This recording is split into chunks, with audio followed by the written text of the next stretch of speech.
What is going on, gamers? Today I am actually going to be refurbishing this Nintendo Game Boy that you will see on screen. Refurbishing, cleaning it, making it look pretty much brand new. I'm going to do my best. The thing is super filthy, as you can see, and it is, yeah, pretty dang gross. Really bad. Lots of grody-ness inside and out. My brother got this in, like, okay, we'll come back to that.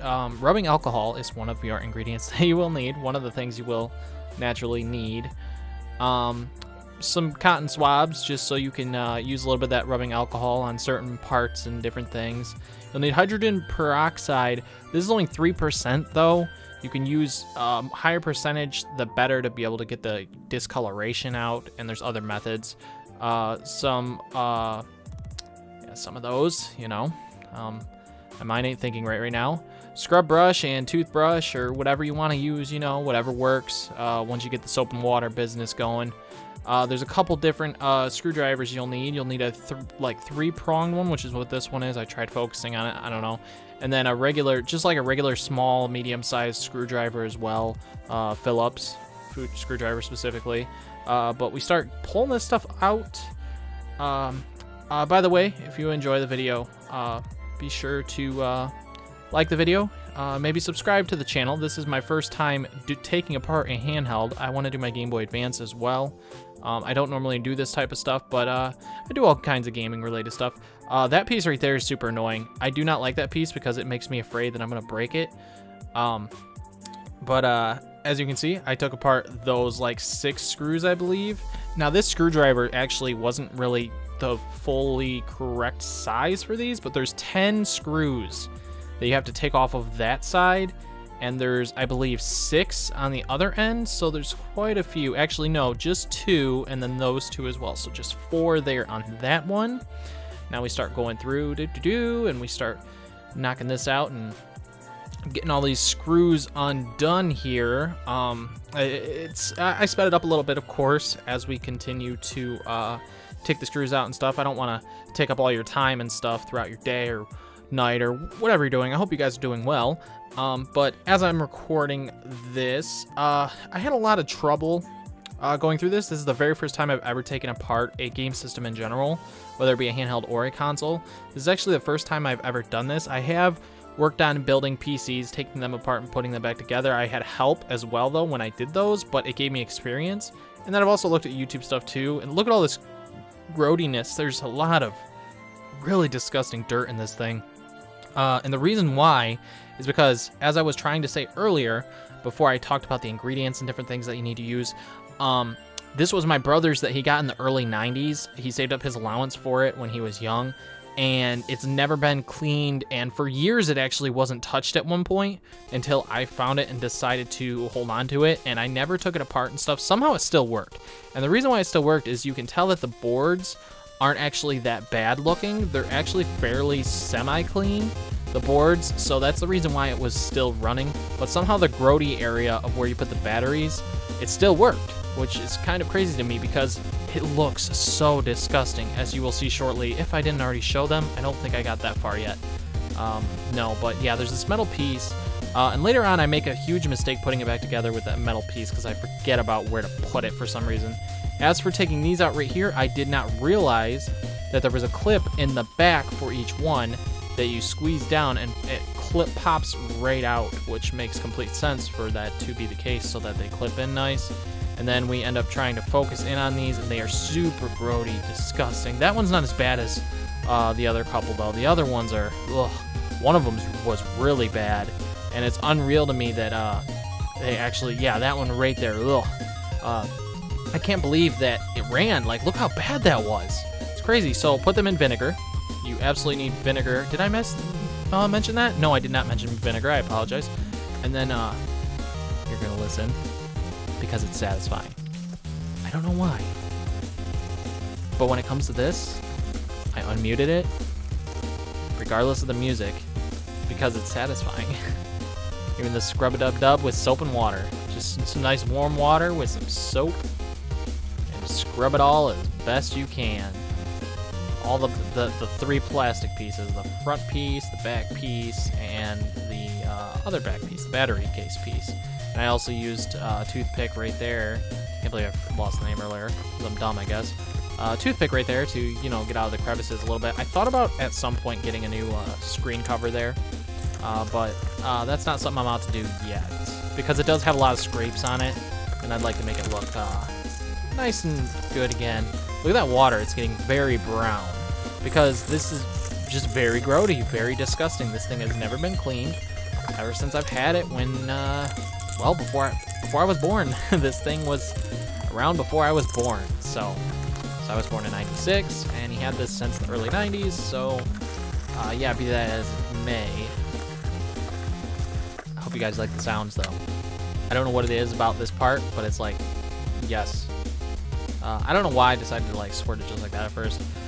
Yeah, like I said, with hydrogen peroxide, there's other methods to it, and this was only 3%, and a lot of people use 10 to 12%, or they also use this something 40, I forget what it's called. You can look into it from other people's videos and stuff that has more hydrogen peroxide in it that you can use to actually clean the yellowness off better and probably faster.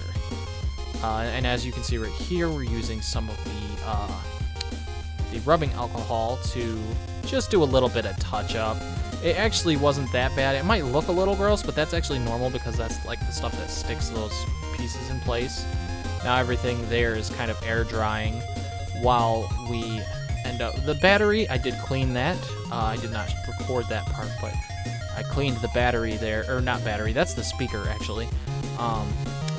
And then we took this outside to get some sun, as it was pretty warm out at the time and there were some sun rays, but not for very long. So then I put it under a heat lamp to help get rid of the yellow as much as I could. And it wasn't super yellow, and I got the majority of it off, and it looks pretty good. Also, don't forget to put your screws in the vinegar. I almost actually forgot. And then when I looked at it, I'm like, oh yeah, that's probably a good idea. Then you can either let this air dry or dry it really good yourself. I dried it really heavily myself, but personally it's probably better to air dry it. But I was ready to put this thing back together because this was like hours later, as I let it sit under the heat lamp for quite a few hours as I was doing other stuff. Also, putting this video together, definitely, this has been a whole day's process, essentially, for me personally. And now I get this one in place, and this part is where I messed up. As you can see, I put that in, I screwed that in, and I did not put the metal piece in there or the power button. I completely forgot to put the power button or the metal piece in, and that is where I completely screwed up. These are fine. These can go in and they just lock in place, and that is a-okay. Those are perfectly fine to get in locked in place, but I think I screwed up because I was putting some screws in, and I also put this in, which really sucks because then I had to take it out again. As you can, no, you can't see yet, but yeah, we're getting that in. It wiggled a little bit. It took me a little bit to get those screws to go all the way back in. I didn't use brand new screws. I just reused the ones that were there. I probably could have found some, but you know, you work with what you got right there. So now that that's in, I believe we get everything in place correctly now, but then we run into another issue later on and kind of have to mess with it again, but it's not too bad what we have to do. It's actually fairly easy. So as of right now, the process here isn't so bad. Then we get all the little plastic pieces in, the buttons, you name it, we get all that in. I was worried that I would not realize where everything goes, but it kind of makes the layout actually super easy. Pretty simplistic when it comes to putting those little pieces in. And then this is the one that has 10 screws, which I actually had to keep continuously going back to me taking it apart to actually know perfectly where everything went, and that's when like I said, I screwed up multiple times to get everything in place where it needed to be and such. Took time, and it was a learning process, and this was really fun to do even though it took time. Now that was all good. I put a thumbs down because this thing sucks to get on, so I stopped recording to get it. Use tweezers. Use tweezers, they will help you wondrously. Now, okay, see, this is where I ran into a problem. The power button, I was like, wait, what's going on? It's the power is on, and it won't move. So the issue was, it wasn't in place correctly, the power button. So as you can see, we move it side to side. It works just fine. So we had to unscrew 2 of the screws and get it back in place, and we did. Voila. I know I didn't record that part, but I didn't want to put my phone back in the thing, so I was like, whatever. And then this thing, obviously I stopped recording because it was a pain to get that thing back in yet again. And then everything is good to go to clip everything back in. And now we put in the 6 screws that are needed to be, and make sure you use the right screwdriver as well, because those are the 6 screws that you do not use the Phillips. You use the other 3-sided one, which is, I don't know what it's called, but whatever, for those 6 screws. And then we put in the batteries, and then let's see what happens.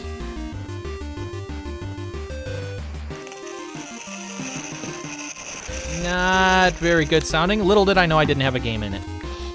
So it works, so that was good. And then we just put the game in, Pokemon Yellow.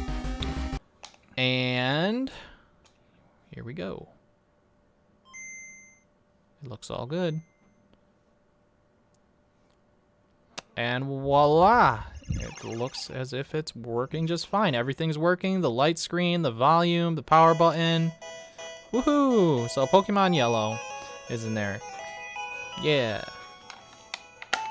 I'll put the back piece on, you know.